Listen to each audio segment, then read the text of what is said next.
Berdasarkan kisi-kisi Permenpan RB nomor 16 tahun 2009 yang akan diujikan untuk tes SKB Guru 2020, cuma 2 bidang saja, yaitu bidang kompetensi pedagogik dan bidang kompetensi profesional.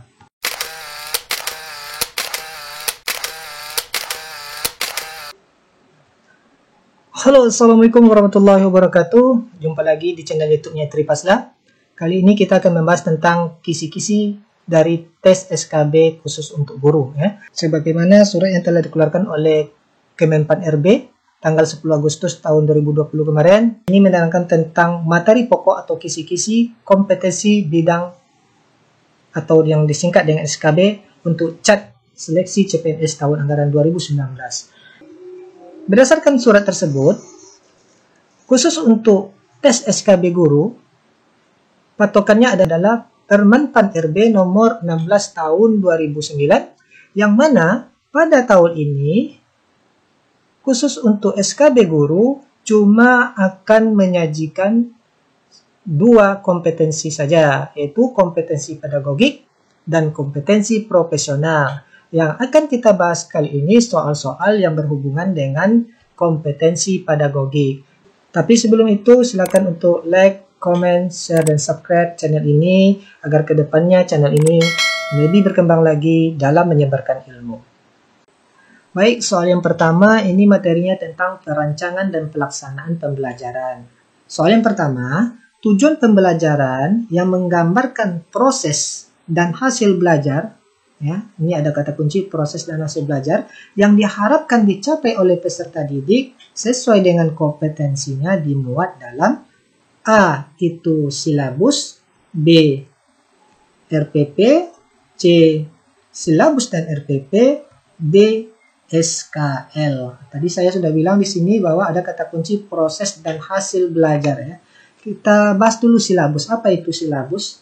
Silabus itu adalah pedoman pengembangan perangkat pembelajaran, lebih lanjut mulai dari perencanaan, pengelolaan kegiatan, pembelajaran, dan pengembangan nilai. Sedangkan RPP adalah rencana pelaksanaan pembelajaran, yang mana tujuan dari RPP ini adalah untuk mempermudah atau memperlancar guru dalam proses belajar mengajar. Dan RPP juga disusun secara profesional dan sistematis. Dalam RPP juga dituliskan nanti tujuan pembelajaran yang standar kompetensi lulusan yang dapat diartikan kualifikasi kemampuan lulusan yang mencakup sikap, pengetahuan, dan keterampilan yang dimiliki oleh peserta didik. SKL digunakan sebagai pedoman penilaian dalam menentukan kelulusan. Dari keempat ini, maka dapat kita simpulkan jawabannya adalah RPP. Sekarang kita masuk ke soal nomor 2, masih materi tentang perancangan dan pelaksanaan pembelajaran. Soalnya adalah komponen rancangan pelaksanaan pembelajaran terdiri dari A. Identitas, kompetensi inti, kompetensi dasar, indikator, tujuan pembelajaran sampai evaluasi. B. Identitas, kompetensi inti, kompetensi dasar, tujuan pelajaran, sampai evaluasi. C. Identitas, kompetensi inti, kompetensi dasar, indikator, tujuan pembelajaran, jadi ada bedanya, ya. Dan D. Identitas, kompetensi inti, kompetensi dasar, dan indikator. Nah, jadi apa saja komponen rancangan RPP itu? Kalau kita lihat di sini ada komponen RPP, ya. Dalam komponen RPP di sini tentu yang kita cantumkan dulu adalah nama sekolah atau madrasahnya, mata pelajarannya apa, kelasnya apa, materi pokoknya apa. Nah, jadi di sini adalah identitas dulu yang penting. Yang pertama. Yang kedua, setelah identitas harus ada kompetensi inti. Di sini sudah ada kompetensi inti, kompetensi inti, kompetensi inti, kompetensi inti.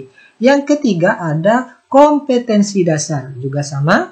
Yang keempat harus ada indikator. Jadi A sama C dan D, ya, ada sama-sama ada indikator. Yang kelima, ya, harus ada tujuan pembelajaran. Nah, di sini ada tujuan pembelajaran, ada tujuan pembelajaran sama-sama masih ada. Terus ada materinya, materi, dan selanjutnya harus ada metode pembelajarannya. Metode pembelajaran materi, metode yang B tidak lagi ya karena sudah berbeda di sininya. Di sininya ya. Metode, setelah itu harus ada media pembelajaran. Metode, media pembelajaran. Nah, di sini berarti C sudah tidak lagi. Terus ada setelah itu sumber belajar. Yang terakhir ada evaluasi ya. Di sini. Jadi A sama D yang akan kita lihat lagi. A dan D. Harus ada evaluasi. Jadi jawabannya bisa kita ambil kesimpulan bahwa jawaban yang benar adalah A. Selanjutnya masih materi perancangan dan pelaksanaan pembelajaran. Soal nomor 3. Silabus dan RPP sama-sama sebagai rencana proses pembelajaran. Perbedaannya adalah sebagai berikut. Yang pertama, silabus berisi kompetensi dasar, sedangkan RPP mengarahkan kegiatan belajar untuk mencapai kompetensi dasar. Yang B, silabus bersumber dari standar isi dan standar lulusan, sedangkan RPP bersumber dari standar kompetensi lulusan. Yang C, RPP dibuat oleh setiap guru, sedangkan silabus dibuat oleh tim guru. Dan D, RPP dan silabus keduanya disusun oleh setiap satuan pendidikan. Dari soal ini, yang ditanya adalah perbedaannya di mana antara silabus dan RPP. Mudah sekali, jawabannya adalah A, karena silabus itu berisi kompetensi dasar, sedangkan RPP itu mengarahkan kegiatan belajar untuk mencapai kompetensi dasar. Jadi itu jawabannya A. Sekarang masuk ke soal nomor 4, masih tentang materi perancangan dan pelaksanaan pembelajaran. Soalnya adalah salah satu prinsip dalam penyusunan rencana pelaksanaan pembelajaran atau RPP adalah materi atau bahan ajar berbasis kompetensi, pembelajaran dirancang dengan berpusat pada peserta didik, RPP bersumber dari silabus, alokasi waktu sesuai dengan jadwal pada setiap satuan pendidikan. Jadi kalau bicara prinsip dalam RPP itu, dalam RPP prinsipnya adalah harus berorientasi pada murid. Nah, jadi berpusat pada murid. Jadi peserta didik menjadi pusat. Jadi jawabannya adalah B. Soal nomor 5 masih dalam materi perancangan dan pelaksanaan pembelajaran. RPP disusun untuk setiap KD yang dapat dilaksanakan dalam satu kali pertemuan atau lebih. Dijabarkan dari A. Silabus untuk pembuatan indikator dan tujuan pembelajaran dalam upaya mencapai KD. B. Silabus untuk pembuatan tujuan pembelajaran dan materi dalam upaya mencapai KD. C. Silabus untuk pembuatan indikator dan penilaian dalam upaya mencapai KD, dan D. Silabus untuk mengarahkan kegiatan belajar peserta didik dalam upaya mencapai KD. Jadi guna silabus untuk mengarahkan kegiatan belajar peserta didik dalam upaya mencapai KD. Jadi RPP itu diambil dari silabus agar KD itu tercapai. Jadi jawabannya adalah D. Silabus untuk mengarahkan kegiatan belajar peserta didik dalam upaya mencapai KD yang telah ditetapkan dalam silabus. Masih materi perancangan dan pelaksanaan pembelajaran, soal nomor 6. Perhatikan beberapa komponen dari RPP untuk mata pelajaran bahasa Indonesia. Adalah sebagai berikut. KD-nya mengenal kegiatan bermusyawarah, indikatornya menyebutkan 2 ciri kegiatan bermusyawarah, tujuan pembelajaran. Setelah pelaksanaan pemilihan ketua kelas, siswa dapat menyebutkan 2 ciri kegiatan musyawarah dengan benar. Berdasarkan komponen RPP tersebut, Prinsip digunakan adalah A. Memberikan umpan balik dan tindak lanjut, B. Mendorong partisipasi aktif peserta didik, C. Memperhatikan perbedaan individu peserta didik, D. Keterkaitan dan keterpaduan. Jadi jawabannya adalah, kalau kita melihat ini, ada keterkaitan dan keterpaduan antara KD-nya, indikatornya dengan tujuan pembelajaran. KD-nya mengenal kegiatan bermusyawarah, indikatornya menyebutkan dua ciri kegiatan bermusyawarah, sedangkan tujuan pembelajarannya setelah pelaksanaan pemilihan ketua kelas, siswa dapat menyebutkan dua ciri, tujuan pembelajarannya menyebutkan dua ciri kegiatan musyawarah dengan benar. Jadi saling keterkaitan antara tujuan pembelajaran, indikator, dan kompetensi dasar. Jadi jawabannya adalah D.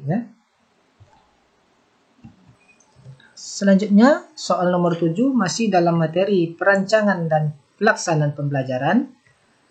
Dalam menggunakan media dan alat bantu mengajar, guru sebaiknya memperhatikan beberapa faktor di bawah ini, kecuali satu, yakni metode mengajar yang digunakan guru, karakteristik bahan ajar, waktu yang tersedia untuk kegiatan pembelajaran, buku sumber yang digunakan dalam pembelajaran. Yang ditanya adalah kecuali, yaitu waktu yang tersedia untuk kegiatan pembelajaran.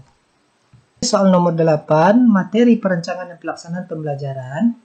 Jika seorang guru melakukan aktivitas pembelajaran sebagai berikut, membekali murid tidak hanya dengan fakta, melainkan diarahkan pada kemampuan penguasaan dalam proses berpikir dan berkomunikasi, guru berperan sebagai fasilitator dan pembimbing peserta didik, melakukan penilaian yang mencakup cara-cara penyelesaian masalah dengan berpatokan pada aturan yang berlaku seperti peta konsep, diagram plan, portofolio, uji kompetensi, dan uji komprehensif. Maka guru tersebut dapat dikatakan menggunakan pembelajaran yang berbasis masalah. Jadi kata kuncinya di sini, membekali murid tidak hanya dengan fakta, melainkan diarahkan pada kemampuan penguasaan proses berpikir dan berkomunikasi. Guru sebagai fasilitator dan melakukan penyelesaian masalah dengan berpatokan pada aturan. Apakah yang digunakan oleh guru tersebut? A. Kognitivisme, behaviorisme, konstruktivisme, humanisme. Jadi sebelum kita jawab, kita cari tahu dulu apa itu kognitisme. Kognitisme adalah belajar merupakan perubahan persepsi dan pemahaman. Perubahan persepsi dan pemahaman tidak hanya selalu berbentuk perubahan tingkah laku yang bisa diamati. Sedangkan teori behavioristik menekankan bahwa hasil belajar terbentuk dari adanya stimulus dan respon. Yang ketiga, konstruktivisme. Konsep utama dari teori konstruktivisme yaitu peserta didik akan aktif mencari untuk membuat pengertian tentang apa yang ia pahami. Hal ini memiliki arti bahwa belajar adalah sebuah kegiatan yang berbasis mencari tahu, mencari tahu secara mandiri, menyelesaikan masalah dan menemukan masalah. Jadi mencari tahu fakta. Dan terakhir, humanisme adalah, menurut Piaget, periode perkembangan operasi konkret pada siswa usia peserta didik antara 7 sampai 12 tahun. Dengan demikian, proses pembelajaran di kelas harus lebih menekankan pada penggunaan media, alat peraga termasuk sumber belajar, pemberian tugas yang terstruktur, penggunaan metode bervariasi, menekankan berpikir kritis. Tahap operasional konkret umur 7 sampai 12 tahun. Ciri pokok perkembangan pada tahap ini adalah anak sudah mulai menggunakan aturan-aturan yang jelas dan logis dan ditandai dengan adanya reversibel dan kekekalan. Anak telah memiliki kecakapan berpikir logis, akan tetapi hanya dengan benda-benda yang bersifat konkret atau nyata. Jadi yang perlu ditekankan oleh guru adalah menggunakan media dan alat peraga untuk proses belajarnya. Jadi jawabannya adalah A. Sekarang kita masuk ke soal nomor 10, masih materi perancangan dan pelaksanaan pembelajaran. Bu Rosa menyiapkan materi pelajaran dengan cara dimulai dari materi-materi yang dikenal siswa, kemudian menuju hal-hal baru dan dianggap lebih mendalam. Jadi kata kuncinya sini, dari materi yang dikenal kemudian menuju hal-hal baru dianggap lebih mendalam. Bentuk pengembangan materi yang disusun Bu Rosa mengikuti pola A. Kausal, B. Pola spiral, C. Pola kronologis, dan D. Pola inquiry. Jadi, sebelum kita menjawab, perlu tahu dulu kita apa itu pola kausal, pola spiral, pola kronologis, dan pola inquiry. Pola kausal adalah susunan materi pembelajaran yang mengandung hubungan sebab akibatnya. Jadi, menyiapkan materi berdasarkan hubungan sebab akibat. Sedangkan materi spiral itu teknik penyampaian atau teknik penyajian pelajaran dengan cara terus memperluas dan memperdalam bahan pembelajaran sehingga siswa dapat mengetahui bahan pembelajaran secara lebih luas dan mendalam. Sedangkan kronologis adalah susunan materi pembelajaran yang mengandung urutan waktu. Dan yang keempat, pola inquiry, susunan materi pembelajaran yang mengarah pada proses penemuan ataupun pemecahan masalah. Jadi, yang tepat di sini jawabannya adalah Bu Rosa menggunakan pola metode spiral ya.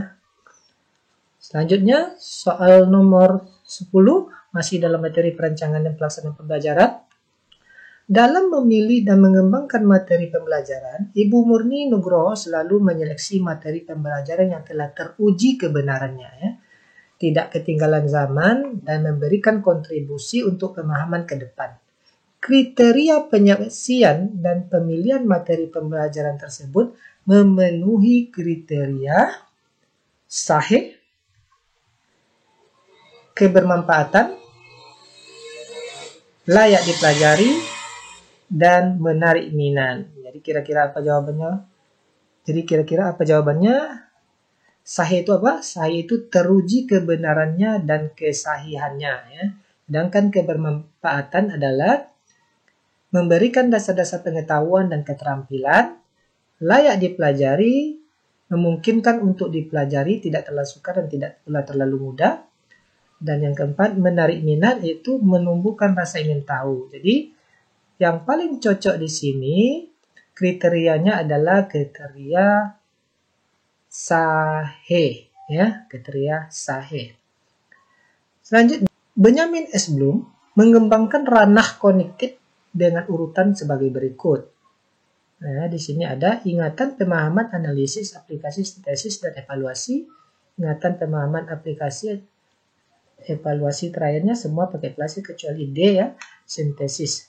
Kira-kira apa jawabannya? Jawabannya adalah kalau menurut teori S. Bloom, Benjamin S. Bloom,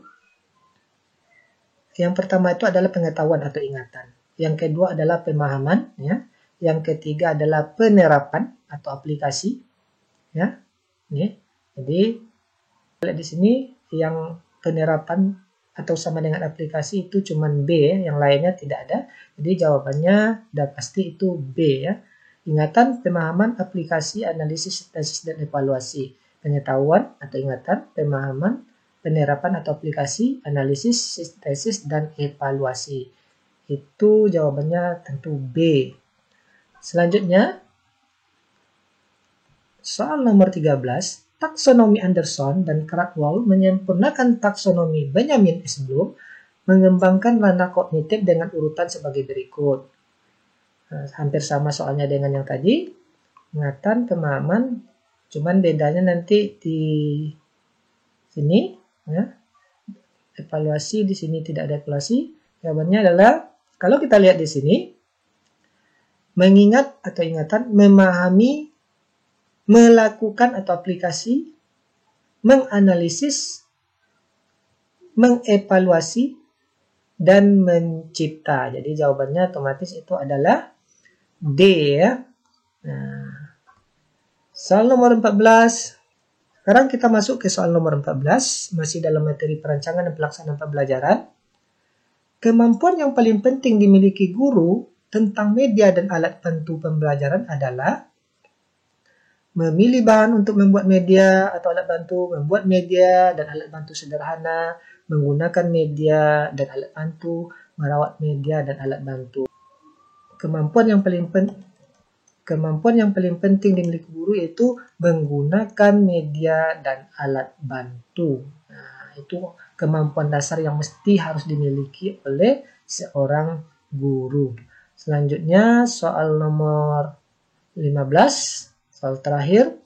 Tujuan dari pengembangan silabus adalah membantu guru dan tenaga kependidikan lainnya dalam menjabarkan kompetensi dasar atau KD menjadi kompetensi inti, kurikulum sekolah, perencanaan pembelajaran, standar kompetensi. Tadi di soal nomor 1 atau 2 tadi kita sudah menjabarkan bahwa KD itu nanti dalam silabus itu ada KD yang mana penjabarannya nanti, pelaksanaannya nanti dalam RPP atau rancangan pembelajaran. Nah, jadi jawabannya adalah C. Jadi demikian tadi contoh-contoh soal SKB dari materi perancangan dan pelaksanaan pembelajaran. Part 1 ya. Untuk materi selanjutnya, untuk kemampuan pemahaman terhadap peserta didik, evaluasi hasil belajar dan pengembangan peserta didik, untuk mengaktualisasikan berbagai potensi yang dimiliki, nanti akan menyusul pada video selanjutnya. Jangan lupa untuk like, comment, share, dan subscribe-nya agar kedepannya channel ini bisa lebih berkembang ke depannya dalam menyebarkan ilmu. Saya ucapkan terima kasih. Assalamualaikum warahmatullahi wabarakatuh.